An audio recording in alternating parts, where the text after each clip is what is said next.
All right, everyone. Welcome back to this week's session of Banks Wants You to Know, your latest source for financial discipline and literacy. Last week, I continued the Payday series, talking about giving tips on what to do if you get paid every 2 weeks. There was a three-step process I introduced to help you all assess your finances and free up some money, giving you more power to make decisions that you may not have been able to do before. So if this board looks familiar, then that's why I just kind of left it on there. But I'll make some changes throughout. You never know when I need to use it again. So here we go. Now I'm going to continue my focus on the 2 week paycheckers and talk about two other situations. So this video will be for the ones who get paid semi-monthly, which is technically different than it being every 2 weeks or bi-weekly. And for those who receive different amounts every 2 weeks. So that's mainly those who are paid hourly instead of on a salary. So let's go ahead and jump right into it. When it comes to semi-monthly pay, this may not be exactly the same across all industries or organizations, but semi-monthly pay means you'll get paid on the 15th and the last day of the month, every month. Or to be more specific, the payday will come on the last business day, which is a weekday, Monday through Friday, or a non-holiday before either the 15th or the last day of the month. So for example, in this current month of March, the 15th landed on a Saturday, so the payday will be on the 14th, a Friday. And then the last day of the month, which is actually tomorrow, is obviously a Monday.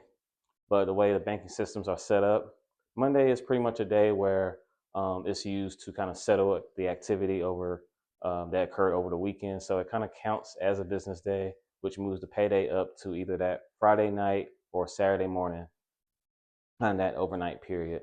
So it'd be that the 28th going into the 29th. The main thing to watch for when getting paid semi-monthly is the changing gaps between paydays month to month. It can range from 14 days, kind of making it similar to a bi-weekly pay schedule, to as long as 18 days. And I've experienced a time when I've basically ran out of money due to that 18-day wait that sometimes occurs. Then you're left wondering, how am I going to make it? How are you going to make it? It's crawling to payday, like I always say here. I was in my first year of that first job out of college. It was the summertime. I remember it was in July. And then I remember getting wide-eyed because the 15th was either on a Saturday or a Sunday, and we were getting paid maybe like that Friday. So it was, I think it was the 13th, or maybe the 13th was that Saturday, Saturday morning. So got paid. So in July there's 31 days. Went out of town, went to an event with some college friends. I had a good time, spent a lot of money, that kind of thing. Then 2 weeks later, bank account starting to run on fumes, and I still had to wait a couple of days. Have you ever been there? I'm sure you have. So that was something I had to learn. It's now something I want you to know as well. And so learning things like that takes some adjusting and takes some more preparation beforehand. One basic tip that I have is study that calendar in the month that you're in, and you plan your money moves accordingly. So if there's more than, maybe, let's say, a 15-day period, which is kind of the normal period in these semi-monthly paychecks, if there's more than a 15-day period between paydays, then you either spend less of your free money, or an option that's more likely, spend it in a slower pace so that it can last longer. And then follow the steps that we outlined last week. So there may be a month where you'll decide to save less in step 2. That will give you more to use at your discretion in step 3. But assessing and adjusting is really a month to month or even a paycheck to paycheck process. So don't let the change in one month become the constant for the following months, because then you'll miss out on more savings or on other useful money opportunities. And so an example of a decision that you can make when you experiencing that long gap in between one paycheck and another in a semi-monthly schedule is maybe spending more for groceries, for example, to last longer, and maybe less on other things. Think about my seesaw method. Spend a little more on groceries. It means maybe a little less on something to kind of balance it out. It's all about, as I was just saying, it's all about keeping balance as much as you can in these challenging or these changing situations. So from last week, you get paid 1,500, semi-monthly. Um, this is an example of some bills that added up to 750. Then since we have a bunch left over, a good 750 left over, then I'm gonna last week what I did was move some over to be able to make this payment and have some money to go into the next month. That left me with 200. That's step one. Step two, I said, okay, let's save $50. And step three, and let's have 150 to spend. Of that 150, however you're dedicating it, maybe it could be something where, all right, instead of using 75 for groceries, I'll up it to $100 for groceries. Or, all right, these type of situations don't really occur that many times throughout the year. Maybe I can sacrifice skipping the step of saving just for that month, so I can kind of make it through, keeping that $200. Then you have a little bit more to get you through those extra days, maybe for groceries or for hanging out or for whatever you decide to use it for. So, and as I was talking about earlier, this is a month to month, paycheck to paycheck process. This isn't something where, okay, this happened, I need to stop saving altogether. It'll be just for this specific situation, and then in the next month or the next paychecks, you can go back to using that step by step method. This next example may resonate better with those who get paid hourly or who have their pay vary for other reasons, such as you're receiving bonuses or commissions or a raise or even a pay cut. It can be easy to follow these tips that I'm giving when you're earning the same amount each payday, because there's a consistency that's present. But what if your pay is always changing? I'm sure it can be tough to manage with those fluctuations every 2 weeks, but hopefully, whatever I can say today can help. So, first, let's determine what I'm going to call a magic number. And in this case, magic number, I'm going to keep it at $1,500. That magic number is what you'll expect to be paid for the foreseeable future, at least until a pay change happens. You can either take your last paycheck amount or your first, if you're just starting a new job, or you can just do the math. And by doing the math, you take your hourly rate, you'll multiply it by 80, and then multiply that by 33% or 0.33, and that's to account for taxes, deductions, and etc. So in this example, all right, so let's say you're getting paid $20 an hour, and then the 80 weeks, that 80 will represent the number of hours you will get paid for. Assuming you're a full-time employee, you're getting 40 hours a week, and you're getting paid every 2 weeks, so that's 80.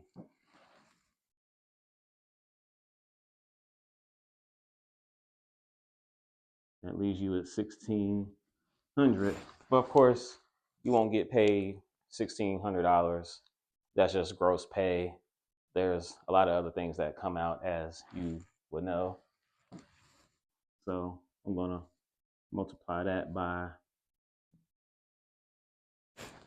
33%, about a third of your pay gets taken for taxes, federal taxes, state taxes, to pay Social Security, to pay Medicare, and even for other deductions that you may have, maybe for a 401k, maybe for health insurance, all those types of dental insurance, vision, things like that. So even if it's a little bit more, let's go with 33%. Let's go with that third.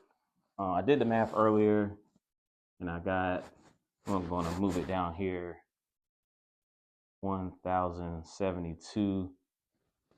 We're not going to use this amount in this example, but this is how you can come up with a magic number and use your steps based on that. All right, so you have that magic number. We have to decide what happens if you make more than that or less than that, because that does happen. It could fluctuate depending on how many hours you work, whatever the case may be.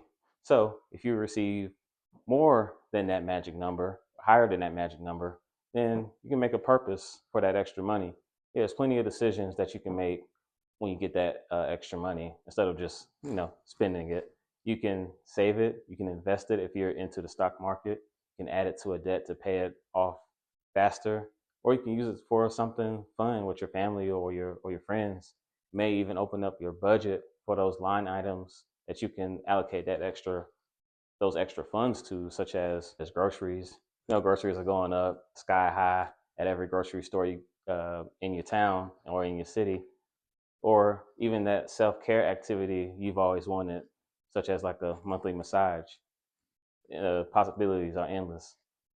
But if there's a paycheck that comes and you happen to receive less than that number that you came up with, then you just go back to those steps and adjust. In step one, about your bills, of course, those have to be paid. Now, wouldn't it be nice if bills adjusted with our paychecks? Hey, that's wishful thinking. But for now, go back to your bills, make sure those are paid, of course. Then step two, that could mean saving a few dollars less in that time period. And then step three, it could mean if you decide to keep up with your savings plan to continue that consistency, that could mean, all right, I'm going to take a little bit from that discretionary income or that free money, spending a little less of it to get me to that next payday. Next example here, magic number is going to be 1,500. All right, we're approaching this in this week coming up. April 4th will be Friday. Let's say you get paid every other Friday, and you worked a little bit more. Maybe you got a little overtime. Let's say your net pay was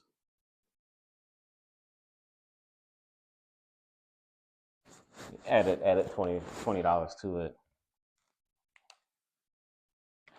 And this is what I did last week,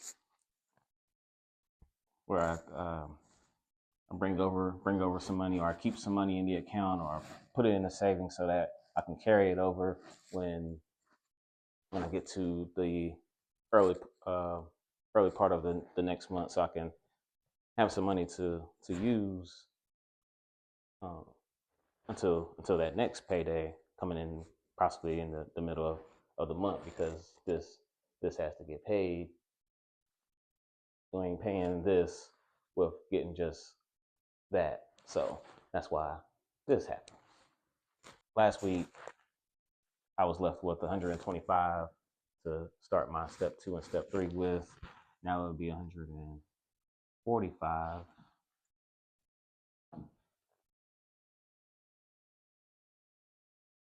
I was originally saving 50.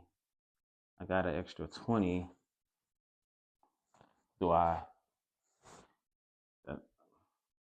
Maybe I can start saving that extra. Now I'm saving $70. Or if I don't want to save that $20, maybe I can maybe there's this car payment here for $400.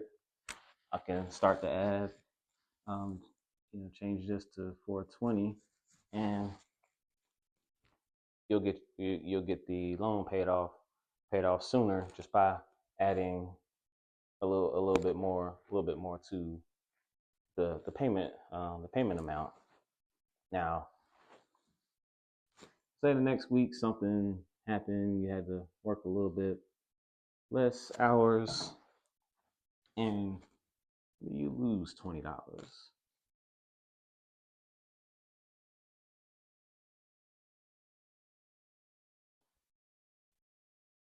This amount here will change to 180. Still gonna keep this amount so that we won't be totally broke for 2 weeks.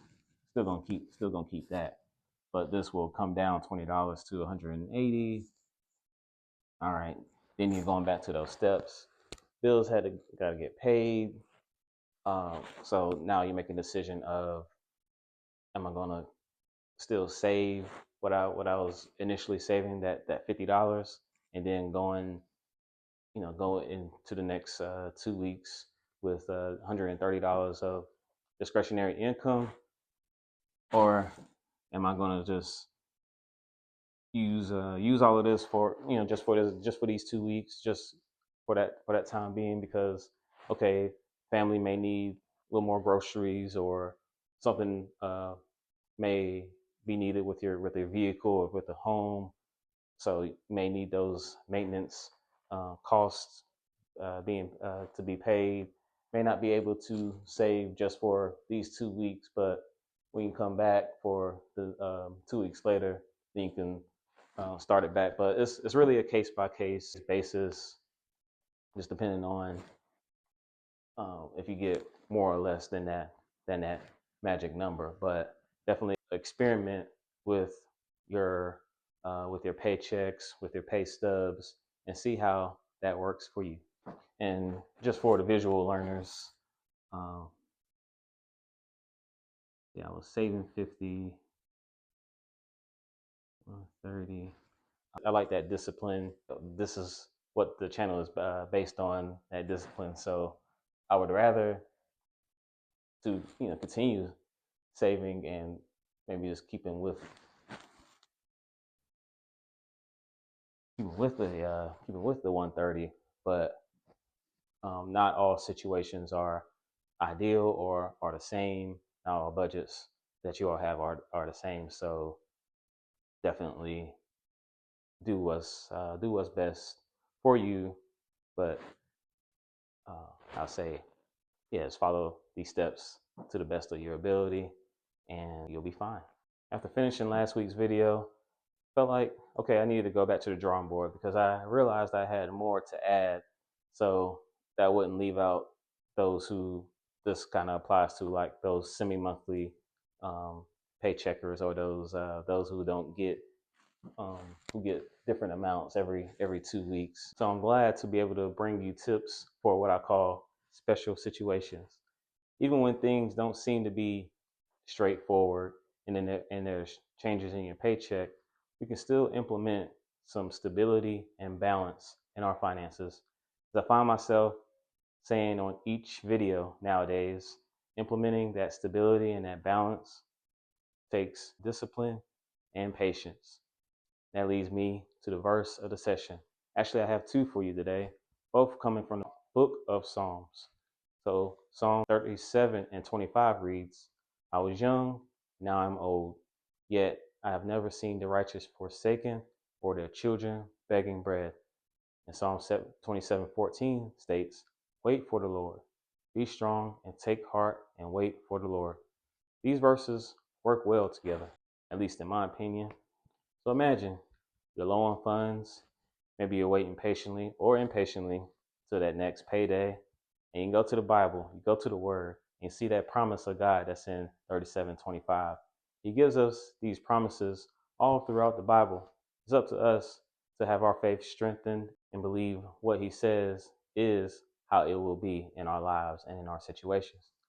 Also, in order to abide in a promise such as this one, we have to stand still and wait on the Lord to provide and to make a way and answer what we've been praying about. Trust God to come through for us in the area of finances, and we'll be more content and we will worry less about not having enough because God Himself is enough. And that, my friends, concludes this session. I'd like to thank you all for taking the time to check out this week's session of Banks Wants You to Know, where financial discipline equals financial success. And please like, subscribe, or share this video if I've said something that you will consider useful in your financial journey. And also, let me know in the comments how you all have managed your bi-weekly or your semi-monthly paydays up to this point. That's something I wanted to touch on in previous videos. So if you happen to go back to my previous videos about monthly paydays and also about the 2-week paydays, also engage in the comment section there as well to let me know how you all have managed with those pay schedules throughout your working career up to this point as well. I like to be able to learn from you all as well, just as much as hopefully that you all are learning from me. So with that being said, tune in next time to hear something that I want you to know. Thank you, and class is dismissed.